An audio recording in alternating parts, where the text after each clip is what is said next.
Well, hello, everybody. Kyle Nedder here from the Indy Star, and definitely been a busy week. I had planned to hopefully do more with previewing the games via this format, but just got caught up with so many different things during the week. It feels like one of those weeks where everything kind of just falls on top of your head, and it's always that kind of week anyway with the state basketball finals coming up on Saturday.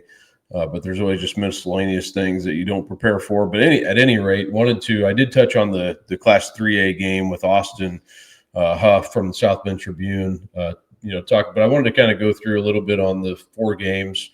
As I record this, it's on Friday, so not a whole lot of time before these games. So I wanted to get this out before then, but also talk a little bit too about the Junior All-Stars that came out today, and then some of the coaching changes that have happened already on the boys basketball side. Probably more to come for sure. I don't know, how many there will be this year. It seemed like a couple of years ago or maybe 3 years ago we had a lot. So it kind of comes in cycles. Last year didn't feel like we had as many, certainly as I think that was 2 years ago when we had just seemed like everybody was changing out that season. So but there are a few. Wanted to get to those, but first off, just talk a little bit about the games and some of my picks. I've been on some radio shows this week and things, and I think the thing that sticks out the most, when we talk about these games, is probably the 4A game. With Fishers going for that record, or I shouldn't say record. I mean, they're trying to extend their 43-game winning streak. The record is 50, so it's really it's out there for them if they can finish this one off this year, go back-to-back in Class 4A, beat Jeffersonville Saturday night, and, then they'd have to win, 7 games to start next season. And who knows what that looks like. They'll have somewhat of a new team, but also we'll have, Jason Gardner Jr. and Cooper Zachary back, assuming you can't assume anymore, I guess, but they haven't heard any different. You'd think they would be back next year at Fishers, and that's a pretty good backcourt to start with. So, that's something that's out there. That's not, of course, what they're worried about right now. And, Fishers is a team that, their strength is really their defense, their pressure. They're going to get after you. They're going to play super hard. When you stop putting your foot out, taking your foot off the pedal, that's when they're going to get you. But I don't think that'll be a problem for this Jeffersonville team as far as playing hard. I think it's just going to matter, can they keep up with Fishers and that pressure, and can Michael Cooper handle the ball and score a lot, because he's going to need to do a lot of both for that Jeffersonville team. And obviously the big thing I think is Trey Singleton, and John Anthony Hall kind of talked about it on Monday, is like, hey, he's going to be a tough matchup for us. We don't necessarily have a guy who can, who's 6'8" and as athletic as he is and can do all the things he can. I don't expect that Hall will necessarily start on him. He might, he might play against Singleton some. That would make some sense, I think, even though he's only, 6'1" or 2, but he's so athletic and strong and physical that might be something that Garrett Weininger looks at potentially. So he normally guards the best player on the other team, so I wouldn't be surprised there. But I think he's also going to have to guard Cooper, and I kind of assume that's where they would start with as that matchup. So, it's nice to it's nice to have a piece like Hall. You can think about guarding two different type of players like that for sure. But yeah, Jeffersonville, and I've heard some things in the last couple of days, like, well, they're going to lose by 15 or 20, right? And again, that's anecdotal and whatever. I mean, just a couple of people saying that, but I don't agree with that. I think they're more battle tested maybe than we're giving them credit for. They played Ben Davis down to the wire last year in the state semi-state championship, lost by 1. Came back this summer, had a really good summer, beat Fishers and the Charlie Hughes, won all 4 games. And, we were talking to them about maybe being the number 1 team in the state going into the year. And they were right there. And then Singleton's injury kind of set them back a little bit. He wasn't able to play in some of the early games, and then, of course, came back and had a great finish to the season. But they're going to be a team that, they're going to rely a lot on Singleton, a lot on Cooper, a lot on P.J. Douglas, who, like Cooper's going to Wright State.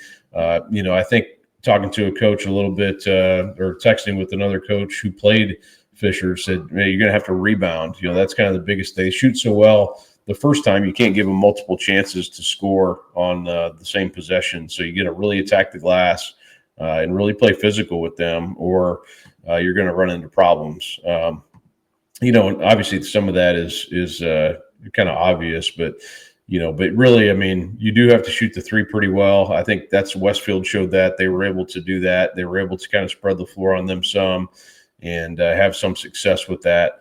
But those are teams that, that see Fishers a lot. I mean, some of the teams they played after that, certainly in the regional and semi-state, weren't as well equipped to do some of those things. But, I think this will be a Jeffersonville team that, is going to have a lot of fans on the side. I don't think the moment will be, too big for them. I think they're gonna play well. I did pick Fishers to win 66-60, but I think it's going to be a good game. I hope it is. I mean, it's the last game of the high school basketball season, and I think we'll see Fishers eventually win this game and go on one of their runs to close it out. But again, you look at all the things that Fishers brings to the table, and it could be one of those guys that you don't think about as much. It might not be Gardner or Zachary or John Anthony Hall. It could be Millen McCartney having a good game, or Nathan Baker having a good game, or Justin Kirby had a really good semi-state last week, who's going to Miami of Ohio, who he's a guy who if he was somewhere else, he might average 22 points a game, but he's 12.9 and 4 rebounds, and just kind of does his job, and he rises to the occasion. He did that last year too, so you can't really assume it's going to be one or two different guys. So this game at 8:15 on Saturday at Gamebridge, I think Fishers wins 66-60. I'm sure that'll be, if I get that score right, somebody owes me a prize or something, but that's going to be a really fun game, interesting matchup. And let's just go in reverse order. We kind of talked to Austin about this game already, South Bend St. Joe and Attucks, but, just quickly, obviously South Bend St. Joe, they want to get out and run. They score a ton of points. They lead the state in scoring. That 115-point game last week, I think, kind of caught everybody's attention on what they're capable of doing. I think the big thing, and Austin talked about it, was, how do they match up with Briscoe? Desmond Briscoe for Attucks is, 6'9". He can go on the post. He also plays some on the perimeter. He's going to be a tough matchup for anybody. And South Bend St. Joe, their biggest player is 6'4", so they're not a real big team. But they do have, I do like teams that kind of have an identity and stick to it, and I think that's what they're going to do. They're going to press. They're going to kind of put their foot down and keep it on the floor, and that's kind of the way they go about things. Chase Knesny, he is the guy who kind of makes them go. We saw him last year in the state finals. Really good player. He's uncommitted to this point for college, but 22.6 points a game. His brother, if you remember, JR, played at Notre Dame. He's currently in the transfer portal, but he was an Indian All-Star in 2021. And then his sister, Nicole, as Austin mentioned, she was an Indian All-Star and won a state championship in 2017. So long family history there of Knesny's. This is the last game for that family, and chance to kind of ride off into the sunset for Chase. But they have some other options too. Elijah King is a 6'2" sophomore. Excuse me. Yeah, battling some allergies this week as well. But Elijah King, 13.9 points a game and 5.1 rebounds. Nick Shrewsbury, 13.8 points, and Ethan Roseman. Shrewsbury, of course, is Micah Shrewsbury's son, the Notre Dame coach, Cathedral grad.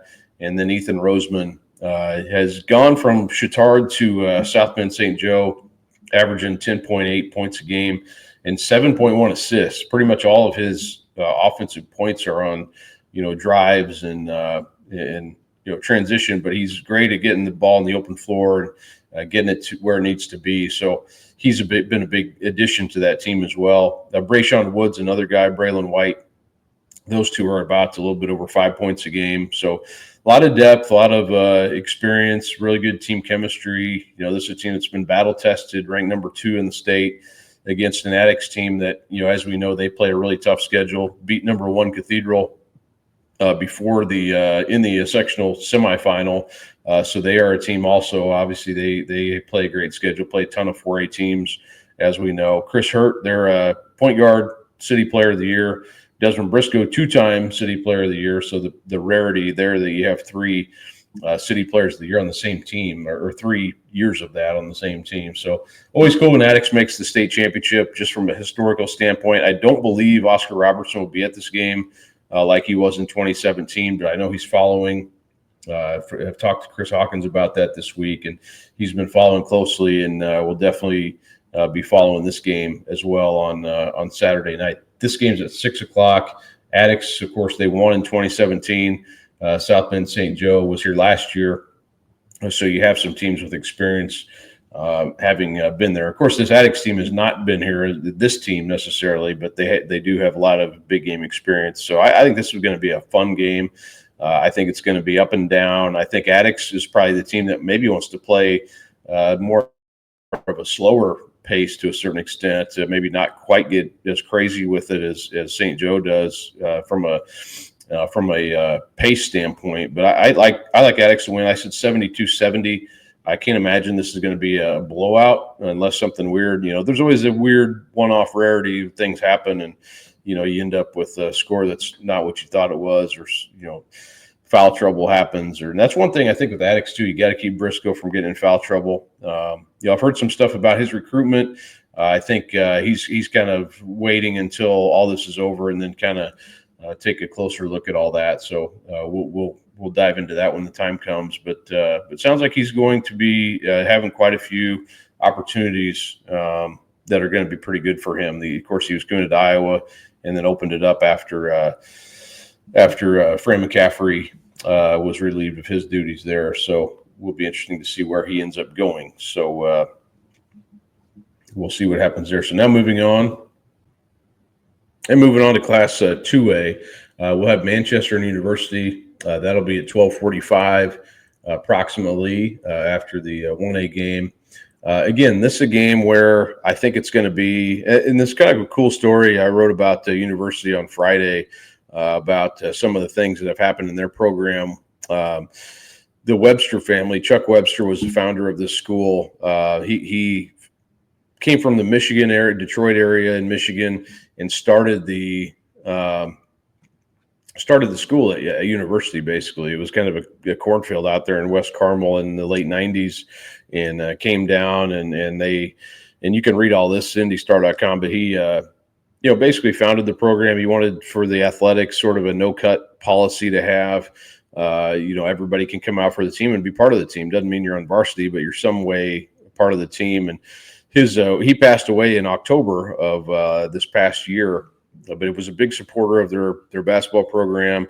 His wife Nancy still goes to all the games. She was there Saturday when they went to the semi-state championship and won it. And I talked to her on Tuesday or Thursday at Gamebridge Fieldhouse. And there's a story out there. And also one of their assistants, John Fair, went through a heart transplant last year. Couldn't coach on the team. He was assistant coach, but was unable to coach. Now he's back with the team. You can read more about that too. That's all in that story on University at indystar.com. But they're definitely an underdog vibe with this team. Justin Blanding, he talked to him a couple times this week too. They're 20-9, but they play a really tough schedule to kind of prepare them for this tournament run. Max McComb is their top scorer, but they can go a lot of different directions. It's not like they're a team that only relies on McComb to score. He's very athletic. 6'4" player, versatile type player. He's going to be a handful, I think, and he averages about 15, little shade over 15 points a game. But then Blake Gray has been a guy in the tournament who's been really big for them as well. He's averaging about 12 points a game, but has been over that throughout the tournament. So he's been a big key to their success these last couple weeks. Shoots about 42% from the 3-point line. And then on the other side, Manchester, more of kind of a two-man offensive team. Gavin Betton is their main guy going to Grace College. He's been a big-time scorer for them for 4 years now, over 2,000 points for his career. And then Ethan Hendricks has also been a big part of what they do. Ethan has hit a big shot against Jimtown and led them helped lead them to that win there in the first game of the semi-state. last week at Michigan City. So I expect this will be a big crowd. A lot of Michigan City people I know excited for this. And I said, I did say Manchester 57-52. I think it could be another really close game. I think it's going to be a fun atmosphere. A lot of Manchester fans there. I'm sure everybody University will be there as well. But yeah, looking forward to that 2A game as well. Then last but not least, Class 1A, that'll get us started at 10:30 on Saturday morning. And that'll be Clinton Prairie against Orleans. Clinton Prairie 26-2, Orleans 24-4.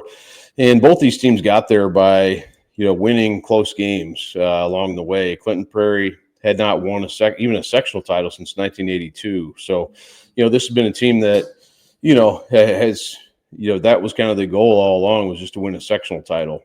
Jake McGraw, they're really good senior player. He's over 2,000 points for his career. He talked about that on Monday was, hey, we just wanted to win a sectional title. That's kind of what you're going for. And everything beyond that has just been kind of a dream come true for this team. And on the other side, Orleans, they had to get through a really tough semi-state. They beat Hauser on a last-second shot, and then kind of had to come from behind and beat Clay City, which was ranked number 1. And a big part of that was, them being able to get stops defensively late in that game.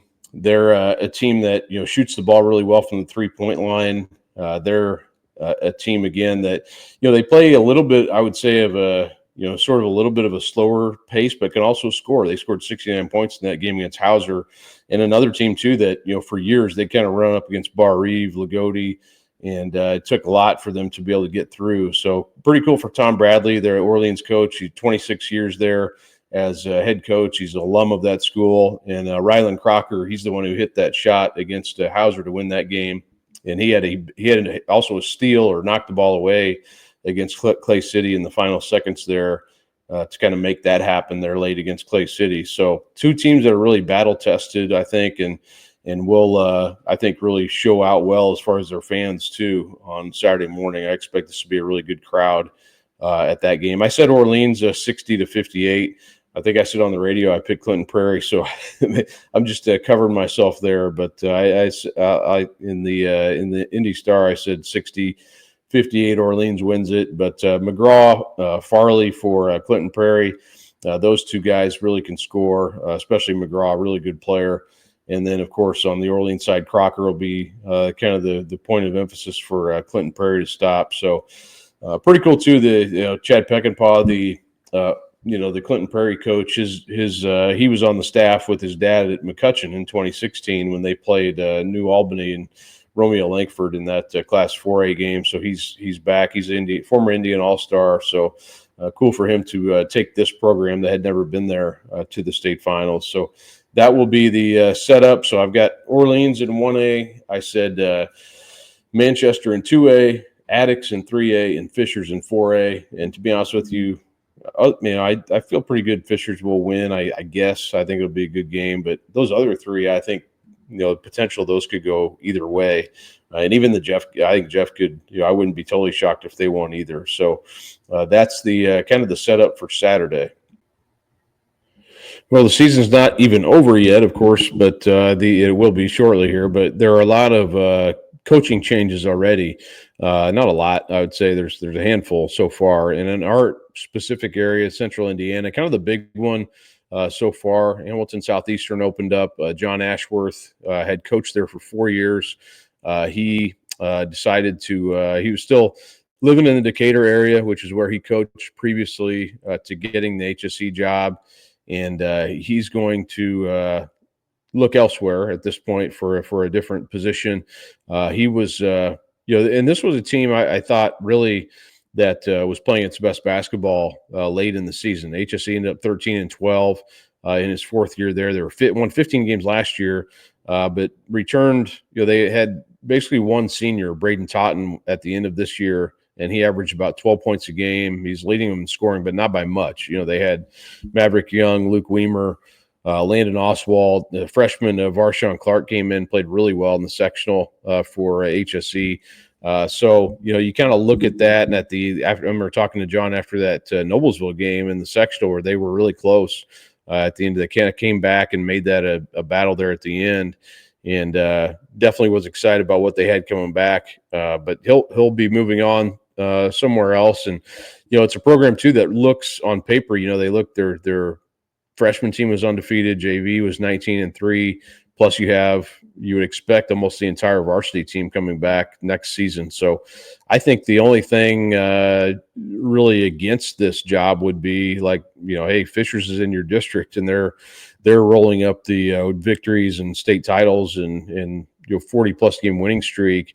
So there's high expectations, I think, to kind of be that, and that is a very high standard. And we'll see if Fishers continues that. I don't think they'll be fallen off too far, although they do lose a really good senior class this year. So we'll see where they go from here.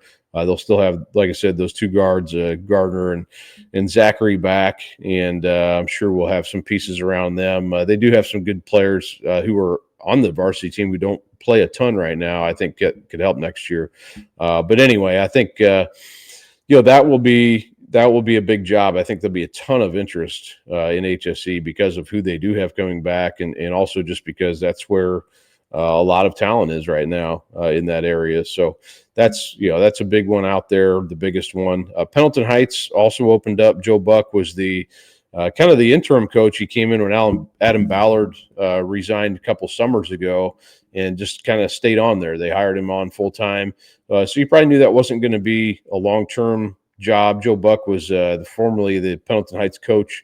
Has his name on the court, retired. They're not retired, but has his name dedicated to him on the court there at Pendleton Heights. He was the coach there for a long time until 2006. It led them to 6 sectional titles and a regional title. Their only one in 2000, and then went into administrative role, superintendent of the school corporation, and then retired in 2020, and then came back, like I said, 2 years ago.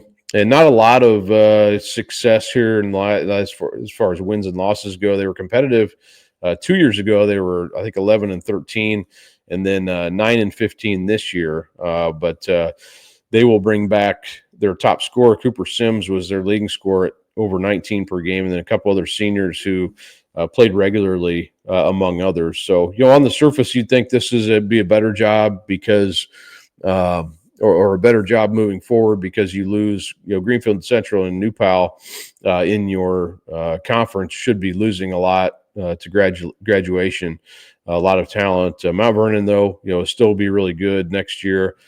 They would be in that same sectional, so that looks like a tall task to win a sectional or anything next year. But it's hard to believe too. Pendleton Heights has not had a winning season in 8 years, so there should be some patience there for the coach that comes in, and there's some decent pieces to build around as well. So, it's another place where you think it would continue to grow and get bigger, and more people moving in there. So, that's one that's out there as well. And then nearby, Greenfield-Central opened up. Luke Meredith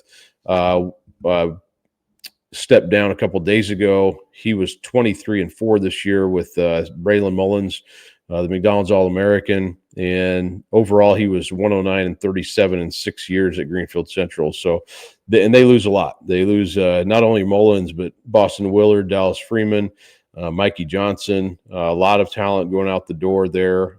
Really the only regular coming back was Tucker Brown. So it'll be a total rebuild. There are really nice facilities there. They've upgraded the facilities. They are in a growing area there at Greenfield-Central, so you think there'd be some interest. Again, you're in a kind of a total overhaul when you lose Mullins and the rest of that senior class. Everything was kind of building towards this year for Greenfield-Central, and now it's sort of starting from scratch again almost. So that one will be interesting to see. And then Chuck Bennett from Speedway was basically his contract not renewed, so he will be not coaching at Speedway for the first time, and he was there for 22 years, 26 overall. He was assistant for 4 years when they once stayed in 2002, and then he took over the next year or 2 years later, and they have not had much success here lately as far as wins and losses go. They did win 3 sectional titles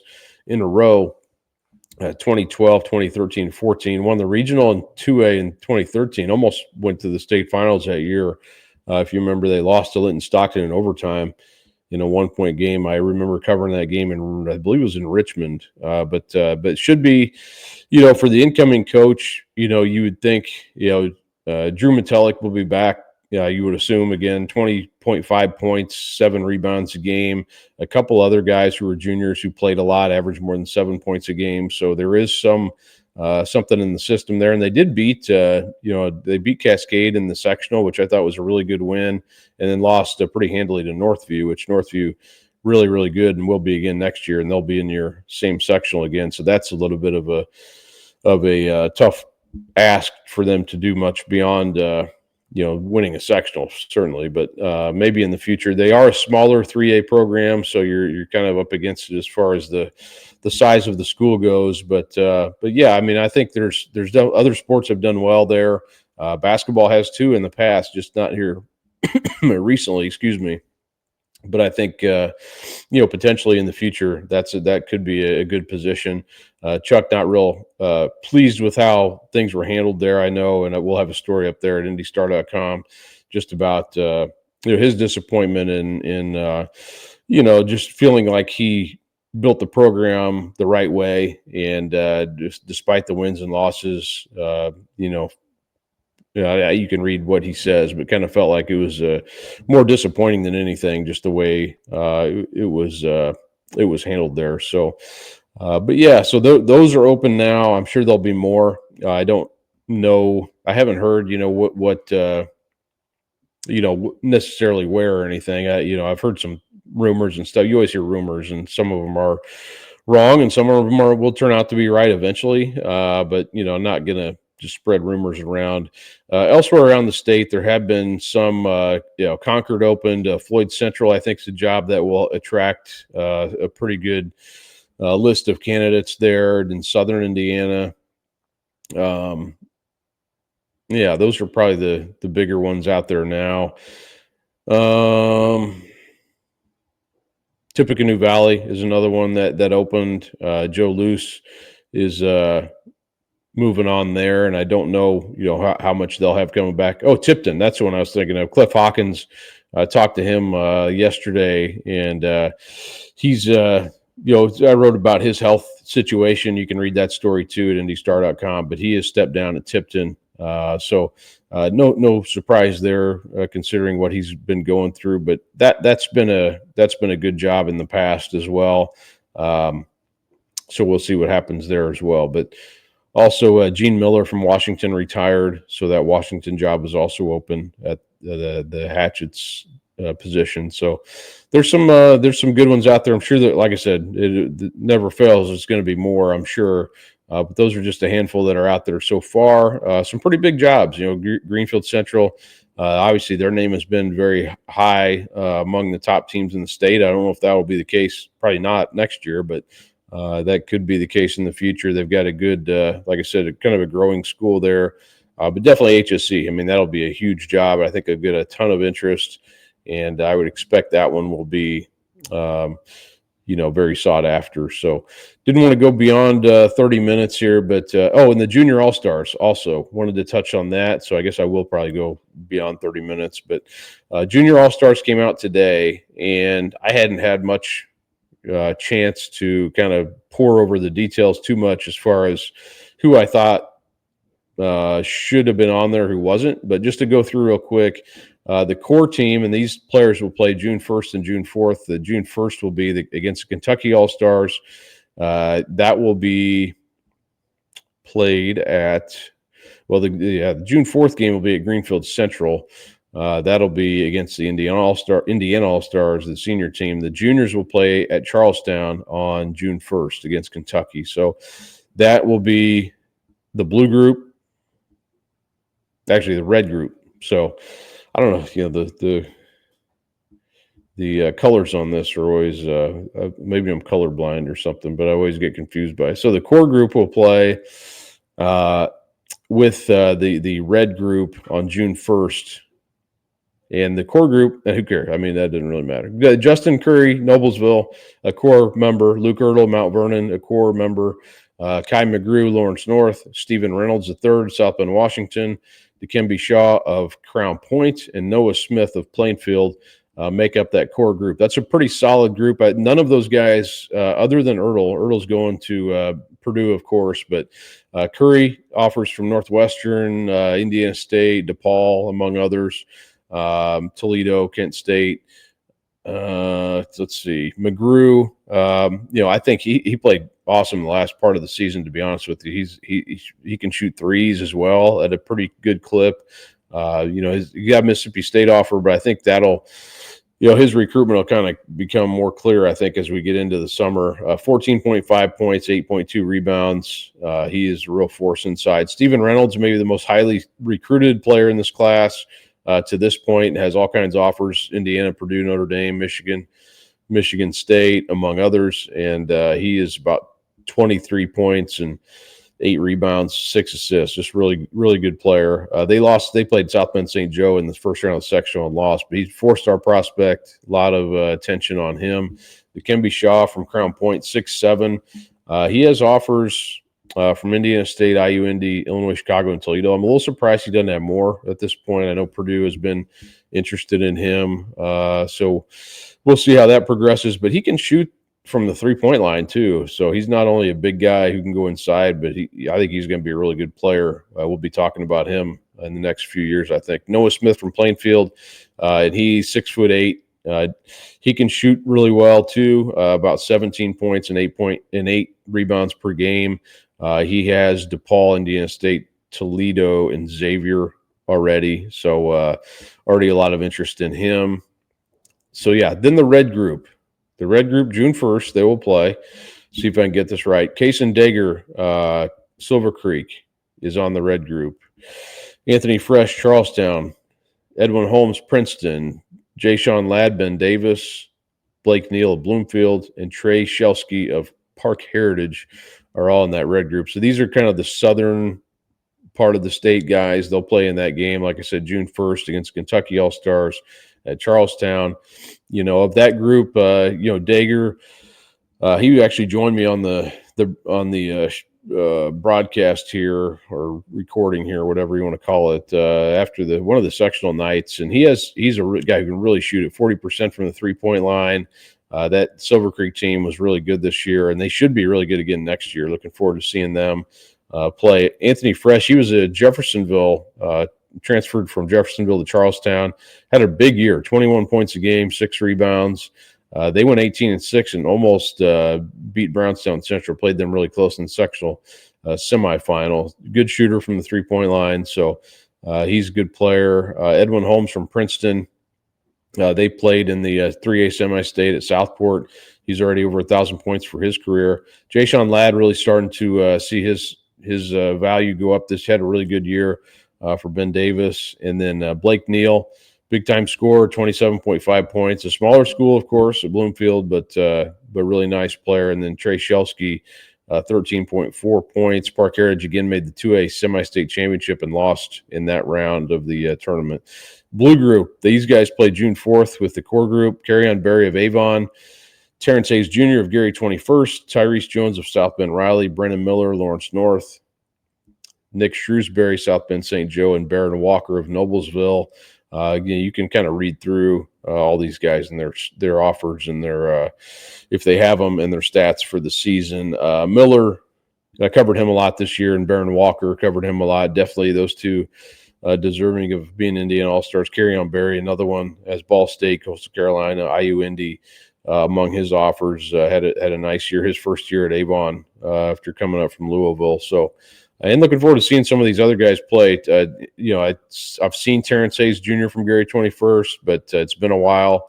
And also Tyrese Jones, he had that huge game in the regional 45-point game, so he'll be fun to watch as well. So I think the biggest name probably that stood out to me, Drew Hafner from Westfield, not being on this team. I definitely think he is one of the 18 best players in that class. So that was a little bit of a surprise, I would say. And then EJ Hazlitt from Franklin Central, although I do wonder if the amount of games played factors into that. And I think too also that this team doesn't necessarily matter towards the Indian All-Star team next year. So when you're playing as juniors, I think it's obviously good you make the team, you kind of get your name out there.